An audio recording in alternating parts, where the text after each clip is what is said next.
मंगलम कुंद सोपान की ओर, जिसके अंतर्गत हमारे बीच विराजमान हमारे अतिथियों को मैं सादर आमंत्रित करूंगा, जो मंच पर पधार कर गुरुदेव की छवि का अनावरण करेंगे एवं दीपक के प्रकाश को आलोकित कर दीप प्रज्वलन कर इस माहौल को ज्योतिर्मय बनाएंगे। मैं सर्वप्रथम सादर आमंत्रित करता हूं प्रकृति की एक ऐसी विधा को जिन्होंने चिकित्सा क्षेत्र के अंतर्राष्ट्रीय क्षेत्र में नए कीर्तिमान स्थापित किए। पीड़ित मानवता की सेवा में जो सुदूर इस भारतवर्ष से दूर अमेरिका में रहकर भी इस भारत के गौरव को आपने बढ़ाया एवं यहाँ उदयपुर में विभिन्न GBH American hospital, GBH cancer hospital, GBH international medical society के अंतर्गत अपनी सेवाएं प्रदान कर अपना अभिधान देकर इस उदयपुर के गौरव को बढ़ाया। ऐसे अंतर्राष्ट्रीय व्यक्तित्व के धनी आदरणीय डॉक्टर कीर्ति जी जैन,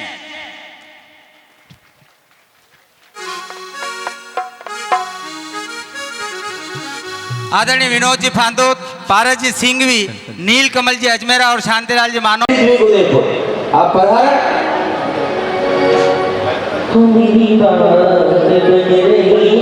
स्वागतकर्ता के रूप में सादर आमंत्रित हैं विनोद जी फांदोत, पारस जी सिंघवी, नील कमल जी अजमेरा एवं श्रीमती सीमा जी फांदोत, कृष्णा जी डागड़िया और रंजना जी गंगवाल पधारें और हमारे अतिथियों का स्वागत और अभिनंदन करें। इससे पूर्व मैं सभी अतिथियों से निवेदन करूं कि वे चित्र अनावरण दीप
स्वागत और अभिनंदन स्वीकार करें और गुरुदेव से आशीष प्राप्त करें। डॉक्टर कीर्ति जैन आपका स्वागत करें। विनोद जी फांदोत, पारस जी सिंघवी, नील कमल जी अजमेरा और शांतिलाल जी मानो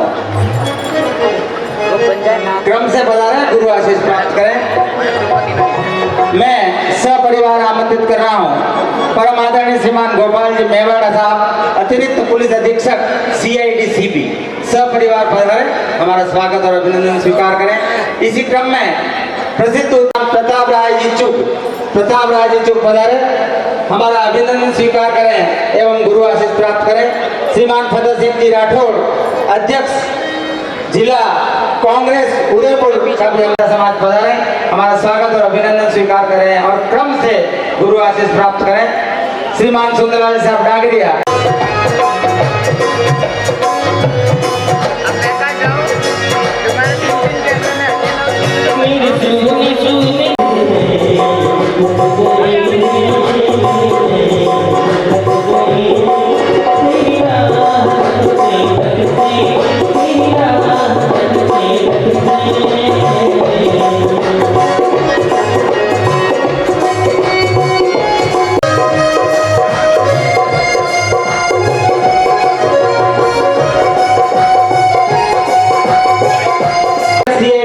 पधारे, सब परिवार पधारे, गुरु आशीष प्राप्त करें।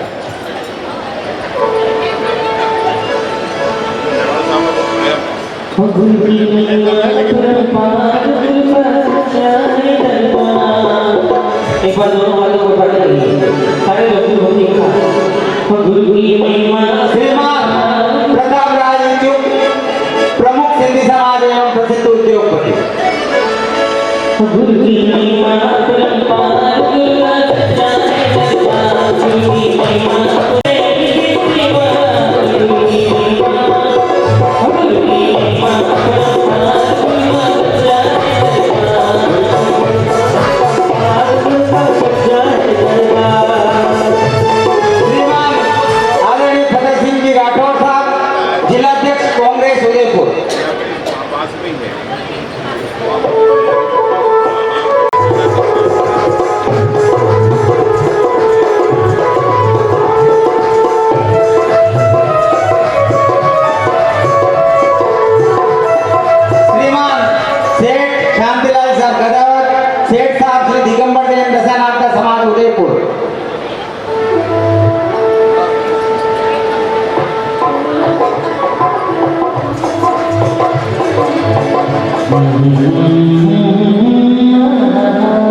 कृपया पधारें।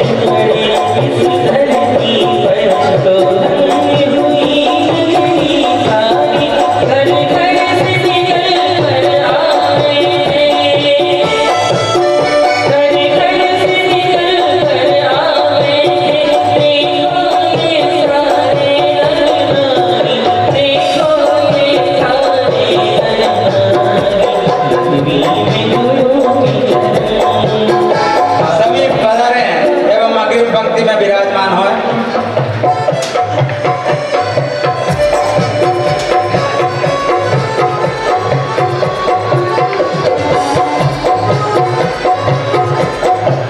अतिथियों का सम्मान। जब से छुए चरण के मेरे पावन चरणों में अभ्यर्थना प्रार्थना निवेदन। हे गुरुदेव, हमें जीवन को परिमार्जित करने वाला प्रवचन प्रदान कर हमारे जीवन को कृतार्थ करें। जयकारा लगाएंगे। बोलिए सबको पुलकित कर देने वाले राष्ट्र संत मनोज्ञाचार्य पुलक सागर जी महाराज की। पूज्य करुणामय गुरुदेव।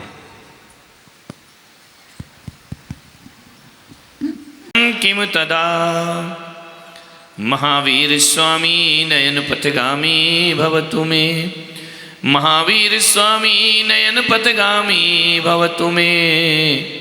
महावीर स्वामी नयन पथगामी भवतु मे। प्रथम तीर्थंकर शिवदेव भगवान की, भगवान महावीर स्वामी की, परम पूज्य गुरुदेव आचार्य श्री पुष्पदंत सागर जी मुनि महाराज की, अहिंसा परमो धर्म की। प्यारी प्यारी भव्यात्माओं,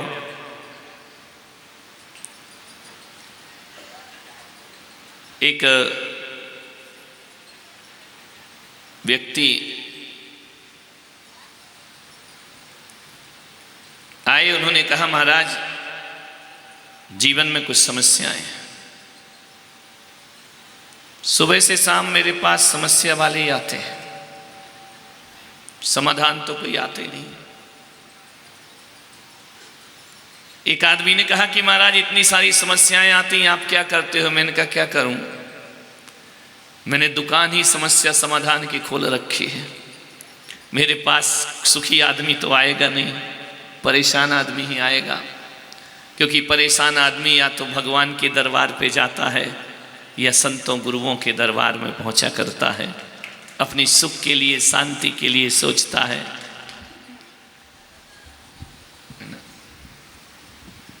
आया, ये भी समस्या है। हाँ ठीक है, मैं कहा सबसे बड़ी समस्या तो यही है। बोले महाराज जीवन में बहुत समस्याएं हैं, कुछ समाधान दीजिए। मैं आपसे निवेदन करता हूं, समस्याएं लेकर संतों के पास जाते हो, जाना चाहिए। गुरुओं के पास नहीं जाओगे तो किसके पास जाओगे? और गुरुओं के पास जाकर ये सोचना कि गुरु कुछ दे या ना दे, गुरु हमसे कुछ लेता भी नहीं है, ध्यान रखना है। तुमसे मांगेंगे भी नहीं, लेंगे भी नहीं। गुरुओं के पास जाने में कोई नुकसान नहीं है, फायदा ही फायदा है। संत समस्या का हल ही नहीं बताते, उसका समाधान भी बताते हैं। बस फर्क इतना है कि डॉक्टर के पास जाओ तो एलोपैथी दवाई देता है, दूसरे डॉक्टर के पास जाओ तो होम्योपैथी दवाई देता है। मैं भी ऐसा डॉक्टर उदयपुर में आया हूँ, ना मेरे पास एलोपैथी है ना होम्योपैथी है, मेरे पास केवल सिम्पैथी है जो मैं तुम्हें बांट दिया करता हूँ, ध्यान रखना। कई चीज़ें सिम्पैथी से सही हो जाती हैं, दवाओं की जरूरत नहीं पड़ती है। समस्याओं से घिरा है आदमी। खाना एक समस्या, कमाना एक समस्या, पैसा एक समस्या, मकान बनाना वह भी एक समस्या है। मकान अच्छा है तो परिवार एक समस्या है, परिवार अच्छा है तो बच्चों की पढ़ाई एक समस्या है, पढ़ाई हो गई तो उनकी शादी एक समस्या है, शादी हो गई तो एडजस्टमेंट होना एक समस्या है, एडजस्टमेंट हो गया तो बच्चे होना एक समस्या है, बच्चे हो गए तो आज्ञाकारी होना एक समस्या है। ध्यान रखा, समस्या ही समस्या है। जहां देखो आदमी एक समस्या का समाधान करता है, 10 समस्याएं खड़ी हो जाया करती हैं दुनिया में। इनका कोई अंत, जब तक आदमी जी रहा है तब तक कुछ ना कुछ समस्याएं उसके जीवन में लगी रहा करती हैं। आदमी चिंताओं से मुक्त नहीं हुआ करता है, आदमी तनावों से मुक्त नहीं हुआ करता है, क्योंकि आदमी का जीवन पूर्ण विराम नहीं अल्प विराम हुआ करता है। आपसे मैं निवेदन करता हूं, जीवन में सुखी रहना है, आनंदित रहना है तो और कहने की कला भूल जाओ, वो बस कहने की कला सीख जाओ। जीवन में आनंद ही आनंद बरस। किस किस की समस्याएं सुलझाओगे मेरे भाई? और हकीकत में देखो तो आदमी की अपनी समस्याएं कम हैं, पड़ोसी की समस्या ज्यादा है। ध्यान रखना, तुम्हारी अपनी समस्या कितनी होंगी? 2, 4, 6, इससे ज़्यादा थोड़ी होंगी, लेकिन पूरे मोहल्ले भर की समस्याएं सिर पे ले रखी हैं, यार दोस्तों की समस्याएं सिर पे ले रखी हैं, खुद की समस्याएं नहीं, घर के सदस्यों की समस्याएं हैं। मान्यवर, सोचना है, एक बात याद रखना, अपनी समस्याएं हों तो उनका समाधान भी होता है, लेकिन जब आदमी दूसरों की समस्या को अपनी बना लेता है उसका समाधान दुनिया में कोई नहीं कर सकता है। ध्यान रखिए, दूसरों की समस्या को अपनी समस्या क्यों बनाते हो?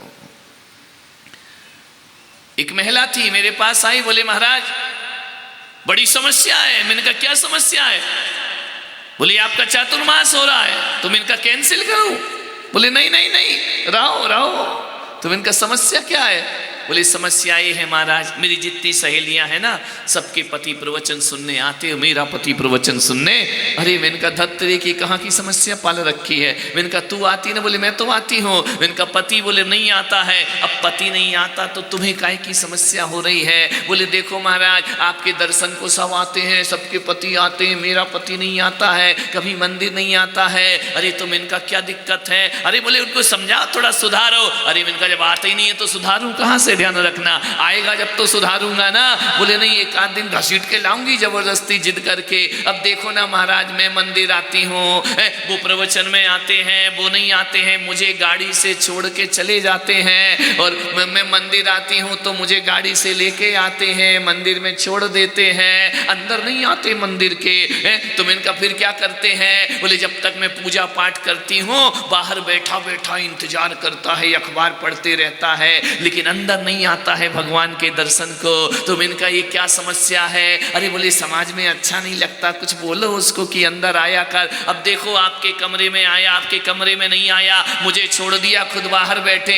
अब समस्याएं कैसे महिलाएं पैदा कर लेती हैं समस्याएं। मैंने कहा एक बात बता, वो तुझे तो आने देता है? बोले हाँ, मुझे कभी मना नहीं करते, मुझे कहते हैं जाओ। तो मैंने कहा और क्या करते हैं? बोले आज तक नहीं रोका कि प्रवचन में या मंदिर नहीं जाना। तो मैंने कहा फिर टेंशन किस बात का है? बोले टेंशन इतनी बात का है कि वो भी अंदर आ जाए, वो भी सुनने लगे। अरे मैंने कहा पागल हो गई है तू, देख तेरा पति कितना अच्छा है, ऐसे पति दुनिया में किसी को नहीं मिलते। कई पति तो ऐसे होते हैं जो ना खुद जाते हैं और ना जाने देते हैं, तेरा पति छोड़ने आता है। अरे पगली, जितना इंतजार तू मंदिर में भगवान का नहीं करती उतना बाहर बैठ के वो तेरा इंतजार करता है। इससे अच्छा पति दुनिया में कौन सा? समस्या कहाँ है? समस्या पति में नहीं है, समस्या दिमाग में है। ध्यान रखना, सोच की समस्या है और कोई समस्या नहीं है दुनिया में। इनका जितना इंतजार तू भगवान का नहीं करती है मंदिर में, उससे ज्यादा वो तेरा इंतजार कर रहा। इतना अच्छा पति कहाँ मिलेगा? विचार करो, सोचो, थोड़ा सा सोच बदल लो, जिंदगी में सुख ही सुख है मेरे भाई। और सोच नहीं बदला तो स्वर्ग में भी जाकर जिंदगी नरक में परिवर्तित हो जाया करती। थोड़ी सी सोच, कितना अच्छा पति है, छोड़ने तो आता है, ले जाने आता है। ऐसे पति तो भगवान सबको दे। कौन बोला एक नहीं, 2-2 दे दे, 3-3 दे दे। अच्छी चीज तो ज्यादा चाहिए ना। मान्यवर, विचार करिए। अभी फोकट की समस्या है कि वो अंदर नहीं आता, मुझे तो आने देता है ना।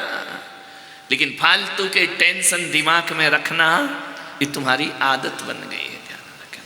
मानिए बात, दूसरों की समस्या को अपनी समस्या मत बनाओ।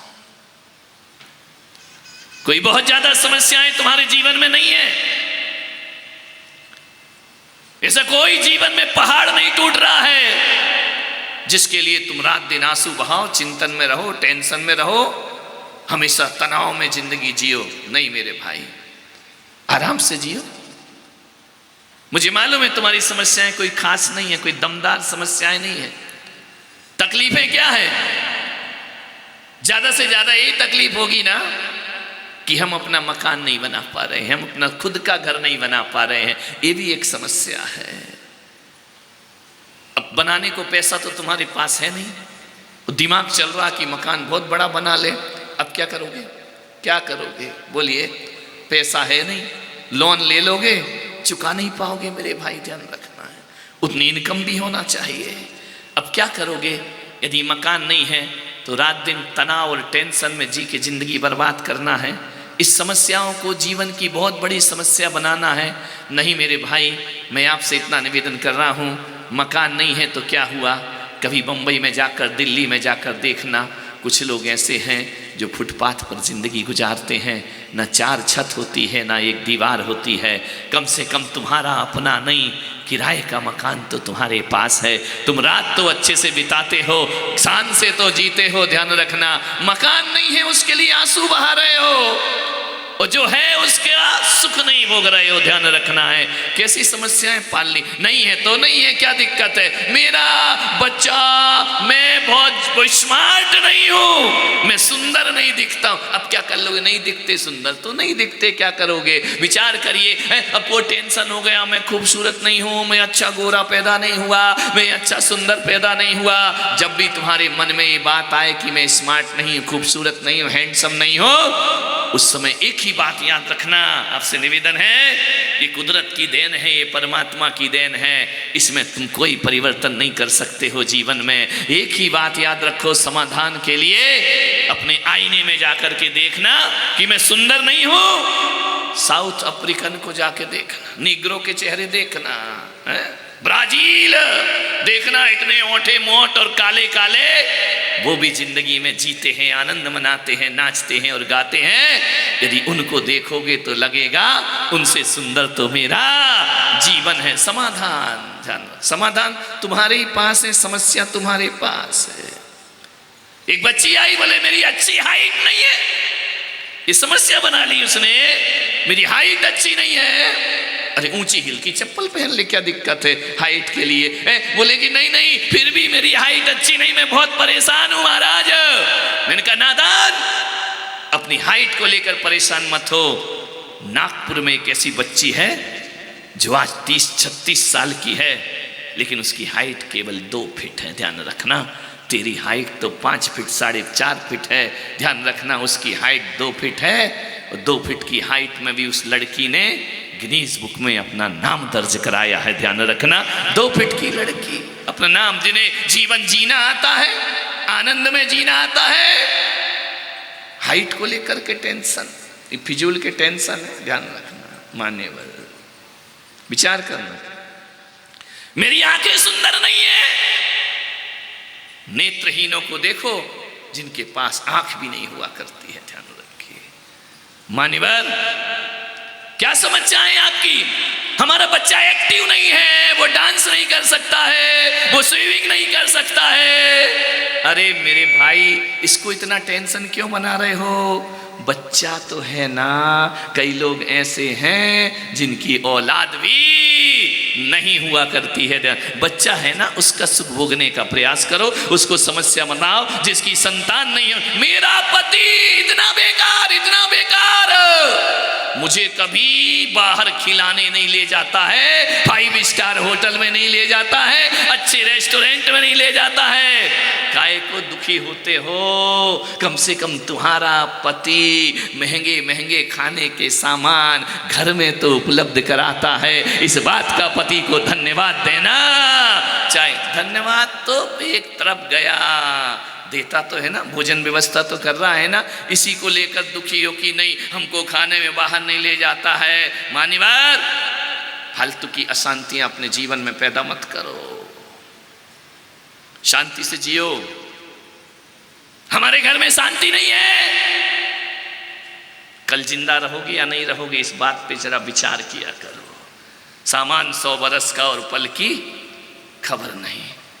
मैं नारी शक्ति से कहूंगा कि तुम्हारे हाथ में कंगन नहीं है तो दुखी मत होना, सोने का कंगन नहीं तो दुखी मत होना, हीरे के कंगन नहीं है तो दुखी मत होना कि बाजू वाली हीरे के कंगन पहनी है, मेरे पास सोने के भी नहीं है। नहीं, ये बात कभी नहीं सोचना। परमात्मा को धन्यवाद देना कि परमात्मा कंगन नहीं दिया तो कोई बात नहीं, तूने कलाई तो मुझे प्रदान की है, वरना लोगों के पास तो कलाई भी नहीं हुआ करती है। ध्यान रखना, कंगन की कीमत है या कलाई की कीमत है। ऐसे भी लोग हैं जिनके पास कलाई नहीं हुआ करती है, ध्यान रखना, वो कंगन कहाँ से पहनेंगे। आपसे निवेदन है, जब परमात्मा को धन्यवाद दो, लाख कारण सोचने के हैं, आपकी एक सोच आपको दुखी कर सकती है और आपकी एक सोच आपको सुखी कर सकती है। मान्यवर, हमारे देखने की समस्या है, सोचने की समस्या है, बाहर दुनिया में कोई समस्या ही नहीं है। मान्यवर, मुझे तो कुछ नहीं लगती समस्या कि मेरे पास ये कमी है और वो कमी है। आप बोलोगे आप तो बाबा बैरागी संत आत्मा है, ध्यान रखिए, नहीं मेरे भाई, संत भी कई दुखी रहते हैं जिंदगी में। यदि पॉजिटिव सोच रखो तो मैं कहता हूं कि संत की जिंदगी हो या ग्रस्त की जिंदगी हो, यदि आदमी सकारात्मक सोच रखता है, तुम घर में भी संतों जैसा आनंद अपने जीवन में उठा सकते हो। ध्यान रखिए, आपसे निवेदन है, व्यर्थ की समस्याएं मत पालो, ज्यादा टेंशन मत लो दिमाग में, ब्रेन हेमरेज हो जाएगा। ध्यान रखना, ज्यादा सोचोगे तो जो है वो भी हाथ से। एक काम कर सकते हो, आज घर जाना, एक पेन कॉपी उठाना, ध्यान रखना, पेन कॉपी उठाकर एक तरफ लिखना कि मुझे क्या क्या नहीं मिला है और एक तरफ लिखना मुझे क्या क्या मिला है। ध्यान रखना, लिखना कंगन नहीं मिला, इधर लिखना कलाई मिली है, नेकलेस महंगा नहीं है, गर्दन है। विचार करना, लिखना एक कॉपी में। थोड़े पढ़े लिखे हो, स्कूल का है को माँ बाप ने तुमको पढ़ाया है, ध्यान रखना, इतना तो लिख सकते हो ना। घर में जाकर के लिखना मेरे पास महंगी चप्पल नहीं है और एक तरफ लिखना मेरे पास 2 पैर परमात्मा ने दिए हैं। ध्यान रखना है, आप लिखना जाकर के एक एक के पास बिल्कुल बच्चे नहीं हैं, मेरे पास एक लड़का है, सांवला हुआ तो क्या हुआ, मेरे पास एक लड़का मौजूद है। मैं कहूँगा समस्याएं कोई ज़्यादा नहीं है, मकान की समस्या होगी, कपड़े की होगी, खाने पीने की होगी, और यदि परमात्मा की तरफ दृष्टि डालो तो परमात्मा ने इतना दिया, इतना दिया, इतना दिया है। मान्यवर, मैं कहता हूँ कि आपकी समस्याएं 1 पेज में खत्म हो जाएंगी और आपको जो मिला है वो 20 पेज में भी खत्म होने वाला नहीं है। इतना तुम्हें भगवान ने प्रदान किया है। मान्यवर, जो मिला है उस पे दृष्टि रखो, जो मिला है वो जीवन के काम का है। ध्यान रखना, जो नहीं है उसके पीछे टेंशन लेना नहीं है, उसके पीछे पागल बनना नहीं है। जो मिला है उसमें आनंदित रहो मेरे भाई। आपका बच्चा गोरा हो या काला हो कोई फर्क नहीं पड़ा करता है, आपका बच्चा है इससे बहुत फर्क पड़ता है। आप बीमार हो जाते हैं, 4 लोग पूछने वाले तो है ना आपको कि नहीं है, वहां से मम्मी पूछती है, वहां से पापा पूछते हैं, वहां से ससुर पूछते हैं, देवर पूछता है, पति पूछता है, बेटा पूछता है मम्मी कैसी हो। ध्यान रखना, वरना कई लोग ऐसे हैं जिन्हें पूछने वाला तक दिखाई नहीं दिया कर। अपनी कोठियों से, अपने महलों से बाहर निकलो, उस सड़कों की जिंदगी को देखने का प्रयास करो। हम संत हैं, पूरी दुनिया में पैदल चल चल करके दुनिया के दुख दर्द को निकट से देखा करते हैं। मान्यवर, सड़कों पर कैसे कैसे लोग भी रहा करते हैं, कैसी जिंदगी गुजारा करते हैं। आज से निवेदन है, जीवन में अभाव नहीं सद्भाव को देखने का प्रयास करिए, जिंदगी आपकी सार्थक और सफल हो जाएगी। किसको सब कुछ मिलता है दुनिया? कौन है जो सब कुछ पाता है इस संसार में? सबको नहीं मिलता मेरे भाई। महापुरुषों के जीवन में भी कमी रहती है, तीर्थंकर पुरुषों के जीवन में भी कोई कमी होती है। सब कुछ कैसे मिल जाएगा तुमको? मान्यवर, आपसे निवेदन है, विचार करना है। सबकी जिंदगी देखते हो, ऑटो पे शिकायत होती है कि बाजू वाले का घर कितना अच्छा है, उसकी पत्नी कितनी अच्छी है, उसके बच्चे कितने अच्छे हैं, जरा बाजू वालों को देखो। अरे इतने अच्छे हैं तो रामलाल फिर उसी के साथ काहे को नहीं रहता है जाकर के? उसका पति भी ऐसे ही रो रहा है जैसे तू रो रहा है। वो कहता है कि पड़ोसी अच्छे हैं, तू कहता है ये पड़ोसी अच्छा है। देखा जाए तो अच्छा, कोई कौन अच्छा है दुनिया में, कौन सुखी है? रात दिन तुम्हारा यही चलता, तुम तो सुनते ही नहीं, तुम तो करते नहीं, तुमसे अच्छे तो पड़ोसिन का पति है, ध्यान रखना। कोई अच्छा नहीं है, ध्यान रखना। सागर का ये किनारा सोचता है कि वो किनारा अच्छा है, वो किनारा सोचता है कि ये किनारा अच्छा है। देखा जाए समस्याएं सभी घरों में हुआ करती हैं। मेरे तुमको अनुभव नहीं है, मुझे अनुभव है। 1 घंटा किसी महिला के पास बैठ जाओ तो फिर खुलता है चिट्ठा लाइन से, ये दिक्कत है, वो दिक्कत है, ये परेशानी है, वो परेशानी। और मैं देखता हूं कि सब जगह परेशानी एक सी है, किसी की कम है, किसी की ज्यादा है। परेशानियां सब जगह है। एक संत थे, कुटिया के बाहर धर्म ग्रंथ पढ़ रहे थे। पढ़ते पढ़ते एक घटना घटी। एक वृक्ष के नीचे बैठे थे, गर्मी के दिन थे। तब से वृक्ष के ऊपर से एक बूंद गिरी, संत के गाल पर आई। उन्होंने देखा ये गरम गरम बूंद आकाश से गिरेगी तो ठंडी होगी, और गरम बूंद गिरी है तो किसी के अश्क हैं, किसी के आंसू हैं। ऊपर नजर उठाई, संत ने देखा एक कौवा आंसू बहा रहा है। संत ने कौवे की तरफ देखा और कौवे की तरफ मुस्कुराते हुए कहा कि कौवे, तू क्यों रो रहा है? तुझे क्या प्रॉब्लम है? तू आंसू क्यों बहा रहा है? बोले संत जी आप पहुंचे हुए संत हैं, मैं रोज देखता हूं, रोज आप यहां बैठकर धर्म ग्रंथ पढ़ा करते हैं, आप साधना करते, तपस्या करते हैं, मेरे दुख को दूर कर दोगे? संत ने कहा कि कैसे दुख दूर करूं? तुझे समस्या क्या है, प्रॉब्लम क्या है? बोले प्रॉब्लम ये है संत जी, ये जो मेरा काला रंग है ना, ये मेरा सबसे बड़ा प्रॉब्लम है। भगवान ने मुझे काला क्यों बनाया? इतना काला, इतना काला, मैं बहुत दुखी हूं इस काले रंग से। कौवे ने कहा कि संत जी, कोई मुझे अपने घर की छत पे नहीं बैठने देता है, किसी की मुंडेर पर बैठ जाऊं तो कंकर मार के उड़ा देता है, हमारी कोई इज्जत नहीं, सम्मान नहीं। किसी के घर पे कांव कांव करो तो लोग भगा देते हैं, किस मेहमान को बुला रहा है, एक तो अभी गए हैं, तू फिर कांव कांव कर रहा है। काले कौवे उड़ यहां से, कोई हमें पसंद नहीं करता है। संत ने कहा करते तो हैं। अरे बोले वो छोड़ो संत जी, श्राद्ध पक्ष में खाना खिलाते हैं, उसके बाद तो हमें कोई दाना भी देने को तैयार नहीं हुआ करता है। तो संत ने कहा क्या चाहता है? बोले एक काम कर दो संत जी, ओ संत जी इसको सही कर दो, एक काम करो, मुझे हंस बना सकते हो? घोरा चिट्टा धवल रूप, कितना सुंदर रूप है उस हंस का। क्या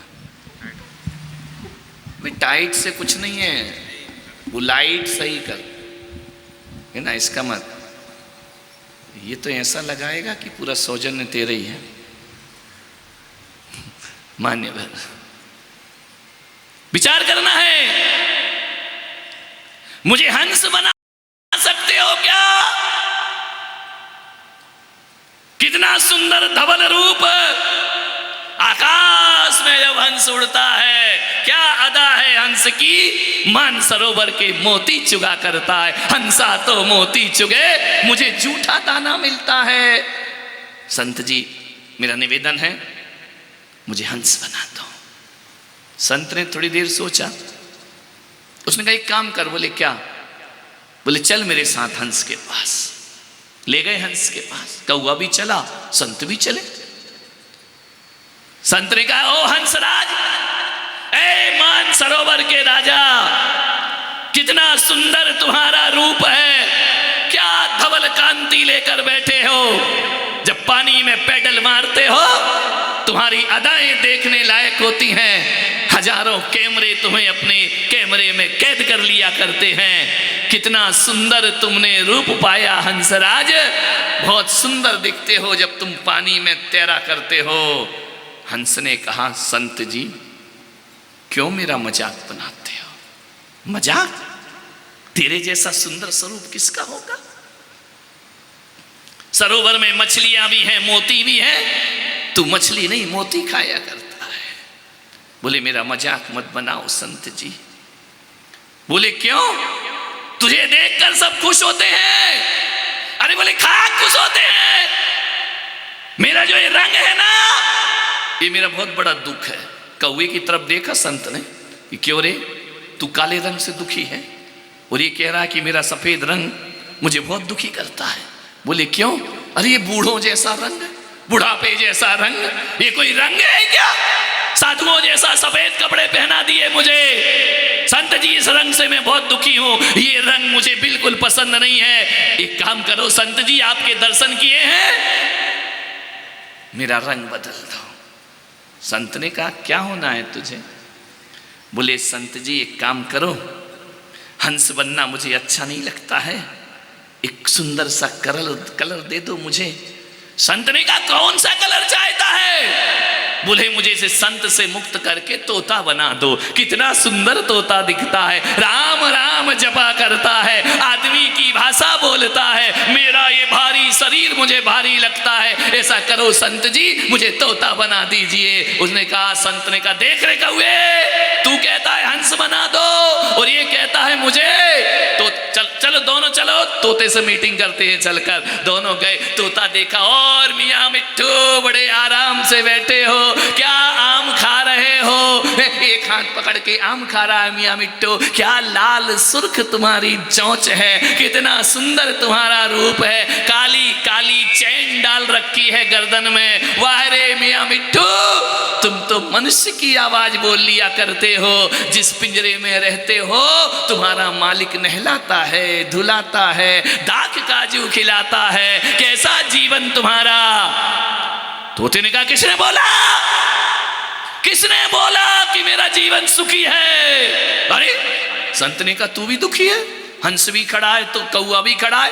तोते ने कहा किसने कहा मैं सुखी हूं? अरे तेरी प्रॉब्लम क्या है? बोले ये हरा रंग, ये मुझे बहुत दुख देता, बिल्कुल पसंद नहीं है। बोले क्यों, क्या दिक्कत है? अरे बोले देखो ना, पेड़ पे बैठ जाओ तो पता ही नहीं चलता पत्ता कौन है और तोता कौन है, हम दोनों एक से दिखाई देते हैं। ये रंग, संत जी एक काम करो, मुझे इस रंग से मुक्ति दिला दो, मैं हरा रंग लेना।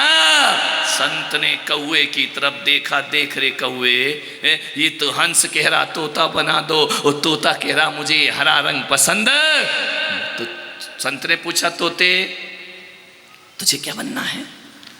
बोले सही है, तुम बना दोगे? बोले हाँ। क्या बनाऊं? बोलो, मैं तो कल तक बनाती रहूंगा, प्रवचन में कर रहा हूं, ध्यान रखना, पूरा हिंदुस्तान घुमा दूंगा मैं तो। तोते ने कहा कि संत जी मुझे मोर बना दो।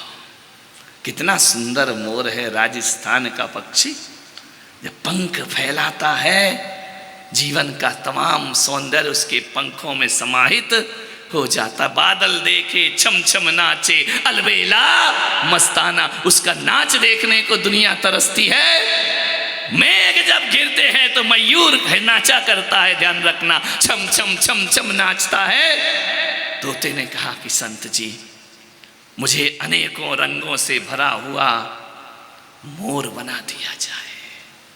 संत ने कहा कौआ, हंस, तोता, चल अपन अब मोर से मीटिंग करते हैं। मोर के पास गए। ओ पक्षियों के राजा, ओ भारत के राष्ट्रीय पक्षी, कितना सुंदर तुम्हारा रूप, मन मस्त हो जाता है तुम्हारा रूप देख करके। कितना खूबसूरत प्रकृति ने तुम्हें बनाया है। हे मयूर, कोई रंग नहीं बचा जो तुम्हें परमात्मा ने ना सौंपा हो। कितना सुंदर तुम्हारा रूप है। मयूर ने कहा किसने बोला? किसने बोला कि मैं सुखी हूं? ध्यान, सुखी कोई नहीं दुनिया में, कहीं भी चले जाओ। किसने बोला कि मैं सुखी हूं? बोले तुम इतने सुंदर दिखते हो। अरे बोले एक तरफ गई वो सुंदरता, मुझे कुछ लेना देना नहीं है। बोले क्यों?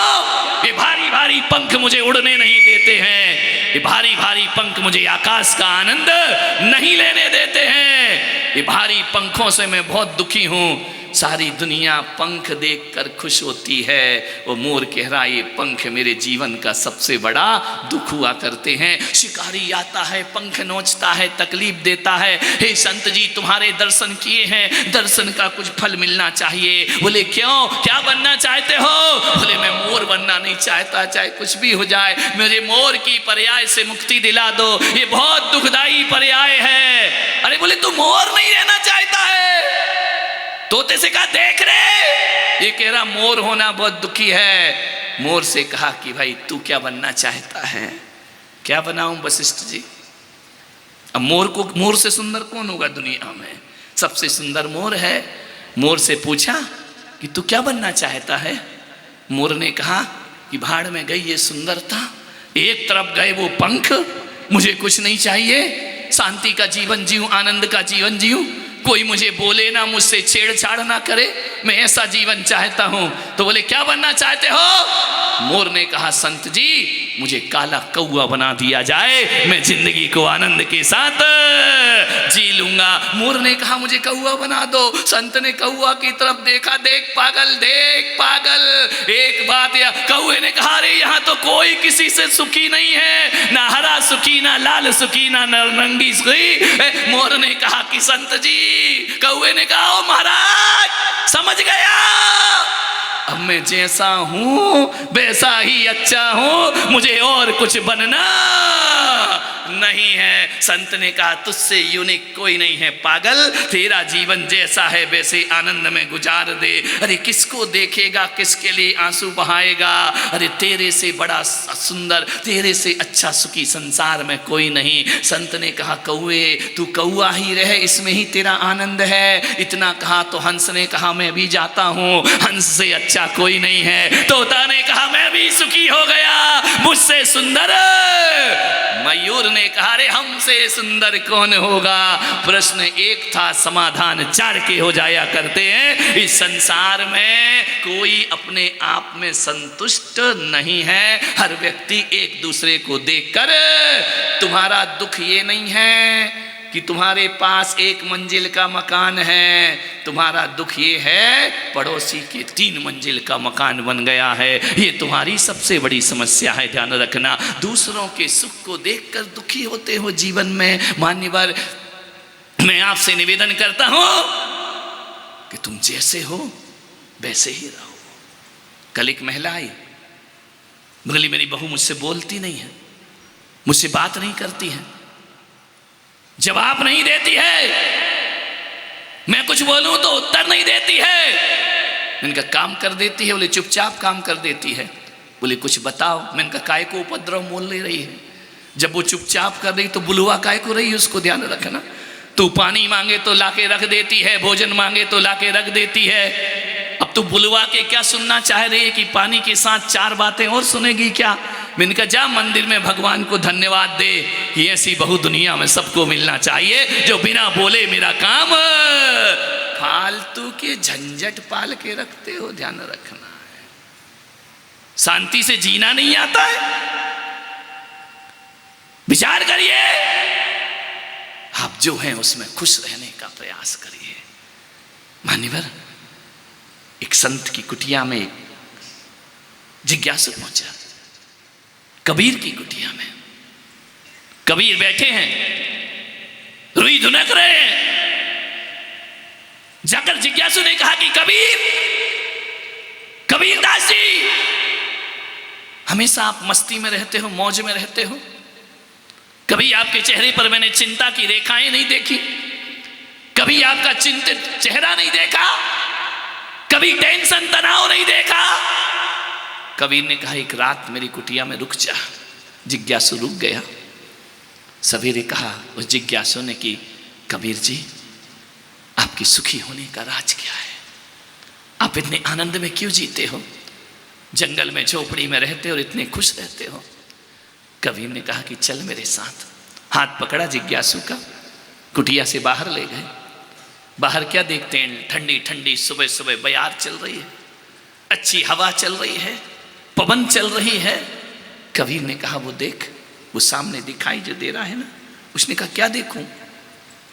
बोले वो नारियल का पेड़ देख और वो गुलाब का पौधा देख। उसने कहा इससे क्या होगा? बोले तेरे प्रश्न का समाधान यही करेगा। बोले क्यों? बोले नारियल का पौधा पेड़ बरसों से खड़ा है, बाजू में गुलाब का पौधा बरसों से लगा है। जब हवा आती है दोनों मस्ती में झूमते हैं, आनंद में रहते हैं। बोले इसकी वजह क्या है? बोले नारियल के पेड़ ने कभी भगवान से नहीं कहा कि मेरे ऊपर गुलाब जैसे फूल आ जाएं, और गुलाब का पौधा कभी नहीं कहता कि मुझ में नारियल जैसी लंबाई ऊंचाई प्राप्त हो। गुलाब का पौधा अपने में राजी है और नारियल का पेड़ अपने में राजी है। एक बात ध्यान रखना जिज्ञासु, जो अपने में राजी हो जाता है वो दुनिया में सबसे ज़्यादा सुखी हो जाया करता है। ध्यान रखना है, अपने आप में राजी रहो। क्यों बनना किसी के जैसे? एक व्यक्ति आए मेरे से, बोले महाराज आप भी टीवी पर शंका का समाधान करो। मैंने कहा प्रमाण सागर जी कर रहे हैं ना, सुधा सागर जी कर रहे हैं ना, पुलक सागर भी उसमें ही लग जाएगा, एक ही काम बचा है कि हमको लेना देना। मैंने कहा ध्यान रखना, वो शंका समाधान से जाने जाते हैं तो पुलक सागर अपने प्रवचनों से जाने जाते हैं। ध्यान रखिए, विचार करिए। आपसे निवेदन है, आपसे आग्रह है, मैं जिंदगी में बनना चाहूं कि प्रमाण सागर, सुधा सागर, विद्या सागर बन जाऊं, तो मैं जिंदगी में बन नहीं सकता हूं। और वो चाहे कि पुलक सागर हो जाए तो वो नहीं हो सकते हैं। वो अपने में राजी हैं और मैं अपने में राजी हूं। यहाँ एक दूसरे से प्रतिस्पर्धा की कोई जरूरत नहीं हुआ करती है। ध्यान रखिए, जो अपने में राजी होता है वो सुखी है। जो प्रवचन कर रहा है वो अपने में राजी है। कोई मंदिर बनाते हैं, उनका मंदिर का इंटरेस्ट है, बनाने दो। जो कर रहा है इसकी टांग खिंचाई मत करो। जीवन में आनंद की बरसातें अपने आप हो जाए। मान्यवर निवेदन है आपसे, हमारे जैन समाज में मुनि सुधा सागर जी ने जो काम किया है, मंदिरों को आयु प्रदान की है, दीर्घायु बनाया है, और पूजन व्यवस्था को व्यवस्थित कराने का सौभाग्य उन्होंने अर्जित किया है। यह काम हर मुनि नहीं कर सकता है। ध्यान रखना, वो उनका विषय है, वो करते हैं। उनकी कमियां निकालना, उन पे अपशब्द बोलना, ये मानवता नहीं हुआ करती है। ध्यान रखना मान्यवर, आपसे निवेदन है, जो साधु तंत्र मंत्र करते हैं उनका विषय है। दुखी लोग आते हैं, उनका कष्ट हर लिया करते हैं, उन पर छीटा कसी करने की जरूरत क्या है? जो प्रभाव ना करते हैं वो प्रभावक होते हैं। और प्रसन्न सागर यदि तपस्या करते हैं, वह तपस्वी संतों में उनका नाम आया करता है। मैं सोचता हूं, विचार करिए आप।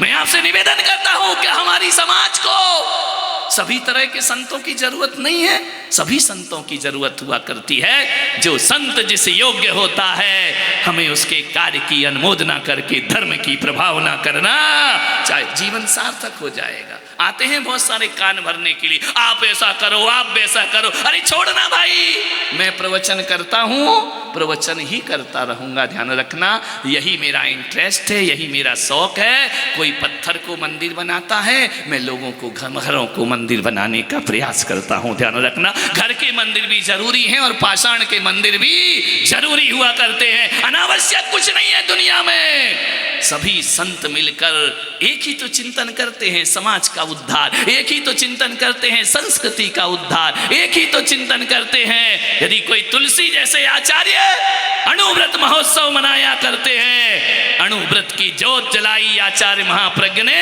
हजारों को सही रास्ते पर लाने का उन्होंने काम किया है। मान्यवर, इनके अवतारों को कौन भुला सकता है? समाज को कहां से कहां इन संतों ने पहुंचाया है। आचार्य शांति सागर महाराज श्रमण संस्कृति का उद्धार किया करते हैं। मान्यवर, विमल सागर वात्सल्य का झरना बहाया करते हैं। सबके इन सबके उपकारों से हमारा जिन शासन 21वीं सदी में आकाश की ऊंचाइयों को प्राप्त कर रहा है। ध्यान रखना, एक आदमी क्या कर सकता है? पुलक सागर पूरे हिंदुस्तान में कहाँ कहाँ जा सकता है?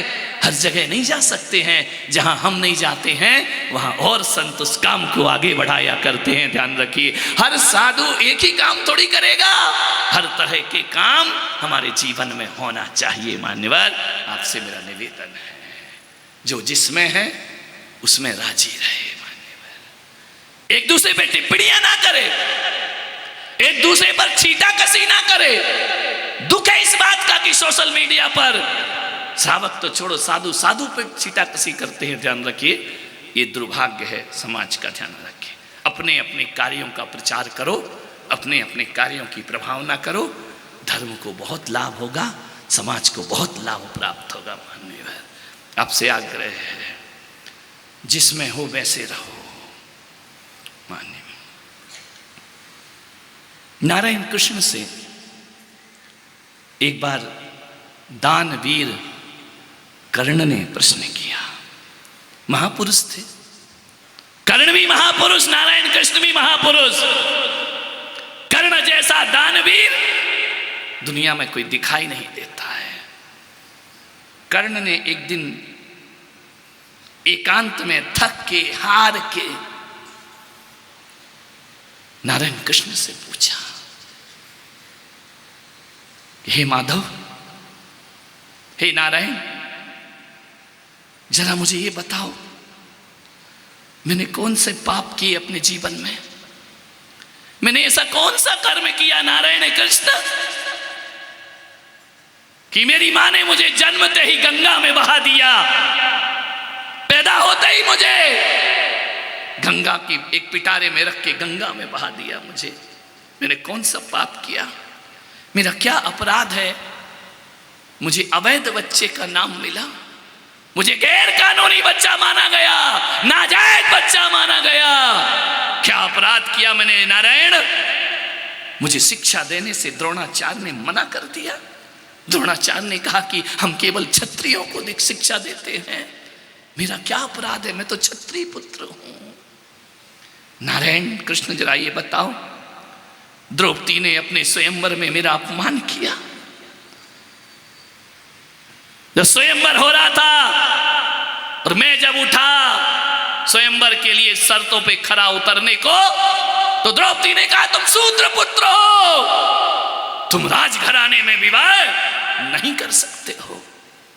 नारायण, ये शूद्र पुत्र जो शब्द है ना, मेरे सीने को आर पार कर देता है। मैंने क्या पाप किया है? मुझे कहा गया तुम कुलीन नहीं हो, तुम नीच कुल में पैदा हुए हो, तुम्हें स्वयंवर में आने का कोई अधिकार नहीं। पग पग पर ये अपमान की घूंट कर्ण ने कहा, मैं कब तक पीऊं नारायण, सहन नहीं होता है। मुझे द्रोणाचार्य ने आश्रम से भगा दिया कि मैं राजपुत्रों को शिक्षा देता हूं, तुम जैसे कुलीन जो नहीं है उनको मैं पढ़ाता नहीं। माधव के गोद में सिर रखकर कर्ण रोने लगे, जार जार आंसू, झरझर करके आंसू बह रहे। कर्ण ने कहा, केशव, मैं हताश हो रहा हूं जिंदगी में पहली बार, मेरा मन टूट रहा है। जहां जाऊं वहां अपमान के घूंट पीने मिलते। मेरे जैसा योद्धा नारायण कृष्ण, अर्जुन कभी मुझसे नहीं जीत सकता है। मेरे जैसा योद्धा दुनिया में कोई दूसरा नहीं है। लेकिन बताओ नारायण, किस पाप की सजा मुझे मिल रही है? कृष्ण ने कर्ण के शीश पर स्नेह भरा हाथ रखा और कहा कि कृष्ण, नारायण, कर्ण, क्यों दुखी होते हो? तुम्हें जन्म लेते ही माता ने छोड़ दिया। तुम्हारे जीवन और मेरे जीवन में क्या अंतर है? मुझे जन्म लेते ही मामा के घर से रात को 12 बजे भागना पड़ा। जन्म से पहले ही मौत मेरा पीछा करने लगी। अभी मेरा जन्म नहीं हुआ था और मृत्यु मेरे पीछे पड़ी है। पैदा होते ही मौत मेरे पीछे पड़ी है। कर्ण, तुम अपने दुख की बात करते हो। तुम्हारी माता ने तुम्हें गंगा में बहाया और मेरी माता ने मुझे जेल से निकाल कर नंद बाबा के घर भेज दिया। देखो कर्ण, मैं नारायण, तुम सामान्य पुरुष, ध्यान रखना है। एक बात याद रखो कर्ण, रातों रात मुझे भागना पड़ा, पैदा होते ही माँ बाप अलग हो गए, मुझे गोकुल में गाय चराना पड़ी, गायों के साथ घूमना पड़ा। तुम कहते हो द्रोणाचार्य ने नहीं पढ़ाया, मुझे भी बचपन में कोई विद्या का आश्रम प्राप्त नहीं हुआ है। मैं गाय चराते रहा, मैं माखन चुराते रहा, मैं दूध पीते रहा। देखो कर्ण, तुम्हारा जीवन और मेरा जीवन प्राण घातक हमले हुए मुझ पर, तुम्हें तो केवल छोड़ा है, मैं तो पालने में झूल रहा था और पूतना विष भरा दुग्ध पान कराने मुझे आ जाया कर। मेरा जीवन देखो ना कर्ण, विचार करो, मुझे महल नहीं मिले, मैं गोकुल के साधारण से यदुवंशी के घर में अपना जीवन जीता रहा। मेरा मामा ही मेरा शत्रु बन करके खड़ा हो गया। देखो कर्ण, मुझे जरासंध के भय से हमें भागना पड़ा और यमुना से दूर समुद्र के किनारे द्वारिका बसाना पड़ी। देखो कर्ण, मेरा जीवन कौन सा सामान्य रहा है। मुझे राजनीतिक समझौते के लिए बहु विवाह करना पड़े, ध्यान रखना। कभी रुक्मणी से, कभी सत्यभामा से, कभी जामवंती से, मुझे अनेकों विवाह करना पड़े। ये विवाह नहीं, राजनीतिक समझौते थे, ध्यान रखना। बताओ कर्ण, मेरा जीवन कैसे हुआ। द्वारिका बसाई, वहां पर हमने अपनी जिंदगी। कर्ण, एक बात ध्यान रखो, वो कर्ण की बात तो छोड़ो, मैं उदयपुर वालों आपको कहता हूं कि सामान्य सबका जीवन, सबके जीवन में कुछ ना कुछ समस्याएं जरूर हुआ करती हैं। जब महापुरुषों के जीवन में समस्याएं हैं, आप और हम किस खेत की मूली हैं, ध्यान रखना। अरे मूली भी नहीं, अपन तो मामूली हैं, ध्यान रखना। मूली होते तो भी किसी के काम आ जाते। समस्याएं किसके जीवन में नहीं है, किसका जीवन सामान्य रहता है। एक समय कृष्णचंद्र भागे गए आधी रात, एक समय कंस को पछाड़ दिया रण में। किसके डर से भागे थे आधी रात को? कंस के डर से भागे थे ना। एक समय कृष्णचंद्र भाग गए आधी रात, एक समय कंस को पछाड़ दिया रण में, एक समय अर्जुन ने महाभारत जीत ली, और एक समय कौल भील लूट लिए वन में, और एक समय रावण को 10 शीश मिले बर में, और एक समय 10 शीश कटे पड़े रण में। तो आदमी बेचारे की बात यहाँ कौन करे। यहाँ सूरज की 3 गति होती एक दिन में, यहाँ सूरज की 3 गति होते एक। सुबह का सूरज कुछ है, दोपहर का सूरज कुछ है, और शाम का सूरज। यहाँ सूरज की 3 गति होते एक। आदमी बेचारे की बात यहाँ कौन करे। मान्यवर, एक सा जीवन किसका हुआ है? किसी का एक सा जीवन नहीं होता है। मान्यवर, कभी हमारे पास कुछ नहीं होता, कभी हमारे पास बहुत कुछ होता है। और कभी ऐसा आता है जो बहुत कुछ भी है वो ना कुछ में परिवर्तित हो जाया करता है। लखनऊ के नवाब के वंशज तांगे चला रहे हैं, ध्यान रखना। कभी वो हुकूमत थी कि नवाबी चला करती थी। आज मान्यवर, आपसे मेरा निवेदन है, जीवन एक सा आज तक किसी का नहीं हुआ है। फिर किस बात का टेंशन, किस बात की समस्याएं? क्या महावीर का जीवन एक सा था? क्या पारसनाथ का जीवन एक सा था? क्या ऋषभ देव का जीवन एक सा था? क्या भगवान राम का जीवन एक सा था? नहीं मेरे भाई, राजा होकर वनवासी बन करके घूमा करते हैं, ध्यान रखिए। राम का जीवन भी एक, कृष्ण का जीवन कौन सा एक सा था? कभी कन्हैया बनना पड़ता है, कभी गिरधर गोपाल बनना पड़ता है, कभी सूरदास के श्याम बनना पड़ता है, कहीं यशोदा का कान्हा बनना पड़ता है, कभी जनता के द्वारकाधीश बनना पड़ता है, कभी वनवासी बनना पड़ता है। अरे जेल में पैदा होते हैं, महल में जीते हैं, और जंगल से विदा हो जा। जंगल में मौत हुई नारायण कृष्ण की, ध्यान रखना। महल में जिए और जेल में पैदा हुए, ध्यान रखना। आदमी का जीवन कभी एक सा नहीं हुआ करता है। मान्यवर, किस कमी के लिए रोते हो? हमारे पास ये नहीं, वो नहीं, ऐसा नहीं, वैसा नहीं, धत तेरे किया। मान्यवर, विचार करना है,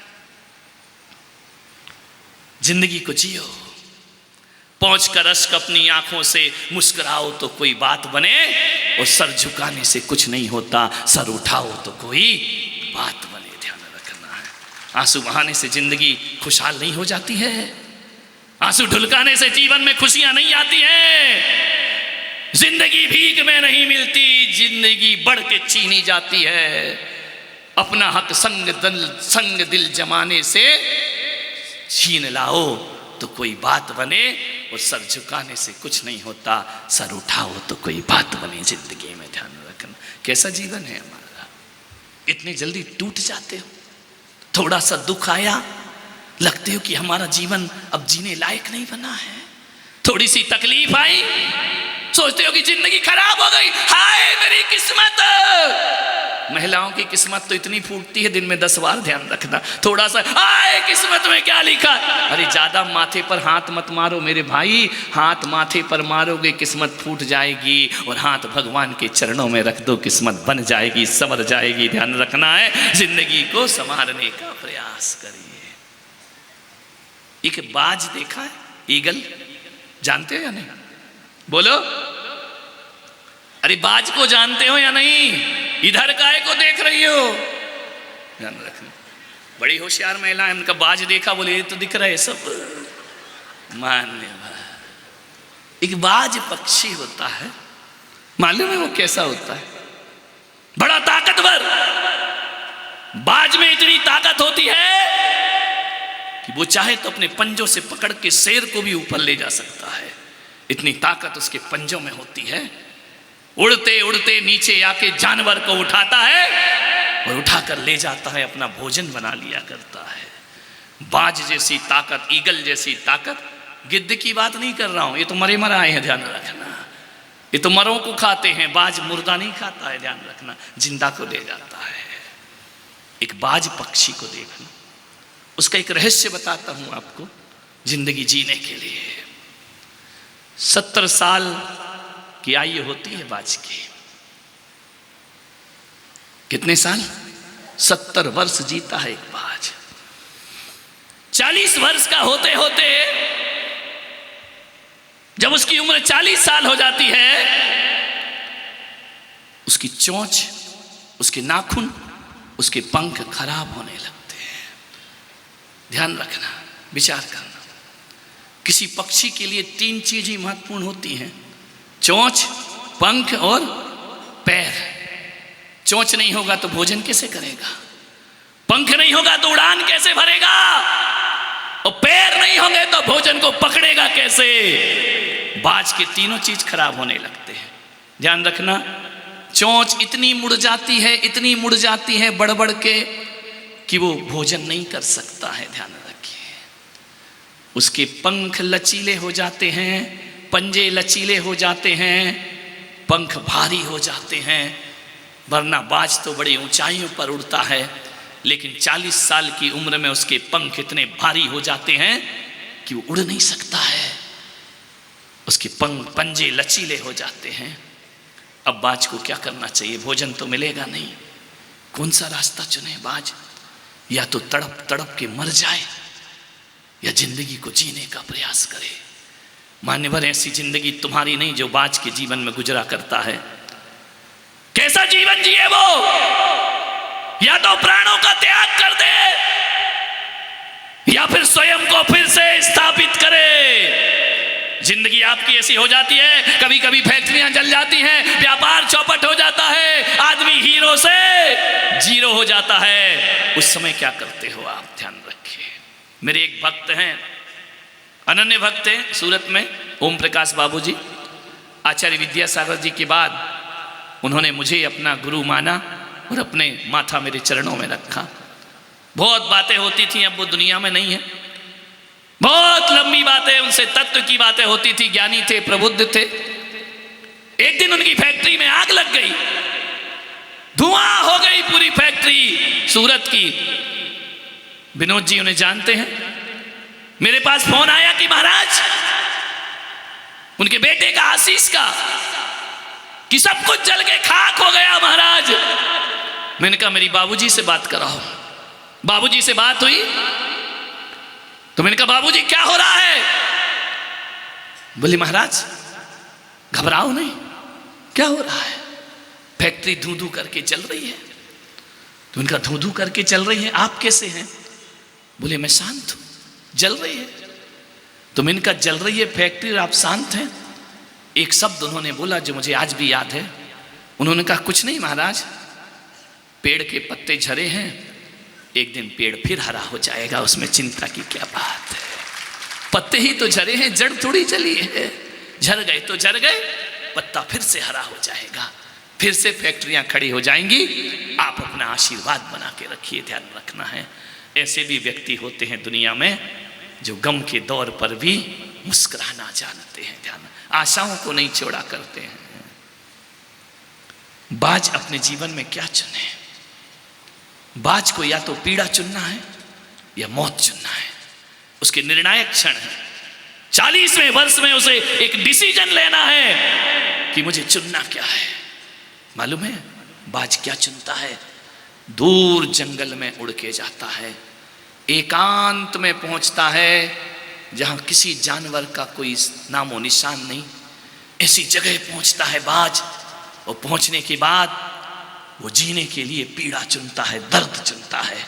मान्यवर, जो दर्द नहीं चुन पाते वो जिंदगी से हार जाते हैं। उसने दर्द चुना कि पहुंचकर अश्क अपनी आंखों से मुस्कुराओ तो कोई बात बने। क्या करता है बाज? जाकर एक दूर पहाड़ में एकांत में जाकर के एक चट्टान से अपनी चोंच मारता है। उसके जीवन के सबसे कष्टप्रद क्षण है। चोंच मार मार कर वह चोंच तोड़ देता है, लहूलुहान कर देता है कि मृत्यु तो है ही, लेकिन ऐसे कायरों की तरह नहीं मरूंगा। पक्षी है, जानवर है, ध्यान रखना। दीप चट्टान से मार मार के चोंच तोड़ता है, खून की धार बह जाती है। 50 दिन बाद चोंच वापस आती है। 50 दिन बाज भूखा रहता है, ध्यान रखिए, नए चोंच की आशा की किरण में बैठा रहता है। 50 दिन तक उसे नई चोंच आने में लगता है वक्त। वो जब चोंच आ जाती है, भाई अपने चट्टान से पंजों को पटक पटक के अपने दोनों पंजों को तोड़ देता है। ध्यान रखिए, जो लचीले हो गए उन पंजों को तोड़ता है। 50 दिन बाद फिर नए पंजे आते हैं। वो जब पंजे आ जाते हैं, अब पंख उसकी समस्या है। वह नई चोंच से अपने सब पंखों को नोच के फेंक देता है। ऐसी वेदना, ऐसी तड़पन में बाज जीता है, सारे पंख नोच कर फेंकता है। 50 दिन बाद नए पंख आते हैं, ध्यान रखना। जो बाज जीवन लीला समाप्त हो रही थी, जब नए पंख आते हैं, बादशाहों की तरह फिर से आकाश में उड़ा करता है, आकाश की उड़ान भरा करता है। फिर वही जवानी, फिर वही रवानी। 150 दिन की तकलीफ उस बाज को 30 दिन जीने के लिए और अवसर प्रदान, 30 साल जीने के लिए और अवसर प्रदान करता है। मेरे भाई, बाज नया जीवन लेकर फिर से 30 साल और जिया करता है। आपसे मेरा निवेदन है, जिंदगी से हार मत मानिए। जिंदगी की छोटी मोटी समस्याओं को बहुत बड़ी समस्या मत बनाइए। 30 साल का जीवन पाया उसने। मैं आपसे कहता हूं कि मंदिर का भगवान केवल उसकी मदद करता है जो अपनी मदद करना खुद जानते हैं। ध्यान रखिए, भगवान उनकी मदद करने को तैयार। संघर्ष कभी व्यर्थ नहीं जाता है। मैं आपसे निवेदन करता हूं, अपनी इच्छा शक्ति, अपनी सक्रियता को कभी निर्बल नहीं होने देना अपने जीवन में। एक निवेदन है मेरा आपसे, विकल्प सरल मत चुनो, कठिन सुनो। जिंदगी में 2 रास्ते मिलेंगे आपको। ध्यान रखिए, आज मैं हास परिहास का प्रवचन नहीं, आपकी जिंदगी में 2 रास्ते आपको मिलेंगे समाधान के लिए। एक बात रखना, एक रास्ता सरल निकलता है और एक रास्ता कठिन निकलता है। उस समय आप कौन सा रास्ता चुनते हैं?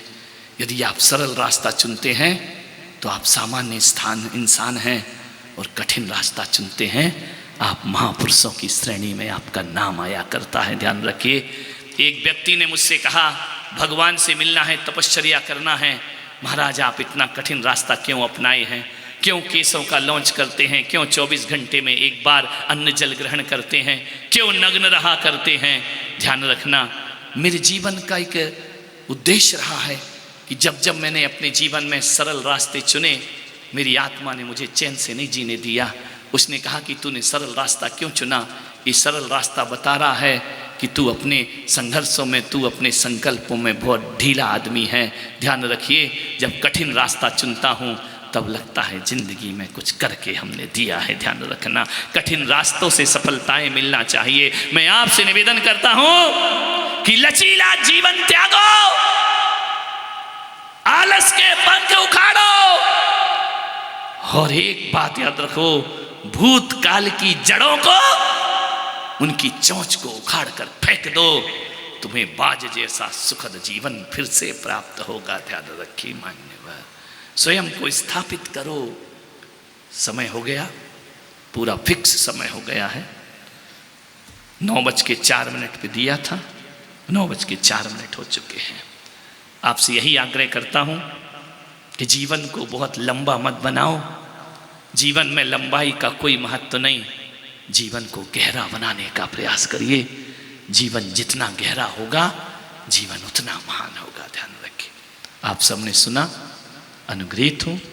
जय साहब अतिरिक्त पुलिस अधीक्षक, बहुत सेवाएं इस बार पुलिस का जाब्ता लगा हुआ है। जहां से मैं निकल जाऊं रोडें जाम हो जाती हैं। मुझे लगता है यार मैं महाराज हूँ, कोई सीएम थोड़ी हूँ, लेकिन इतनी सेवाएं पुलिस विभाग यहाँ पर प्रदान कर रहा है। श्रीमान प्रताप राम जी खुद उद्योगपति, प्रमुख सिंधी समाज, मैं उनको भी बहुत बहुत आशीर्वाद प्रदान करता हूँ। श्रीमान फतेह सिंह जी राठौर, जिला अध्यक्ष कांग्रेस उदयपुर, बहुत बहुत आशीर्वाद देता हूँ। सेठ शांतिलाल जी जो सेठ साहब हैं दसानागरा समाज के, बहुत पुराने परिचित हैं, आशीर्वाद देता हूँ। सुंदरलाल जी डागरिया, ब्यूटीफुल रेड, ये हमारे सेक्टर 11 के महान व्यक्तित्व, आशीर्वाद देता हूँ। श्रीमती अंजलि जी सुराणा, अध्यक्ष जी तो लेडीज विंग की, उन्हें बहुत बहुत आशीर्वाद प्रदान करता हूँ। वाणी मस्तक धरो सदा देत हो दो, हे जिनवाणी भारती तो ही जपो दिन रहे, जो तेरा शरणागरे सो पावे सुख चैन। नौबात नमोकार।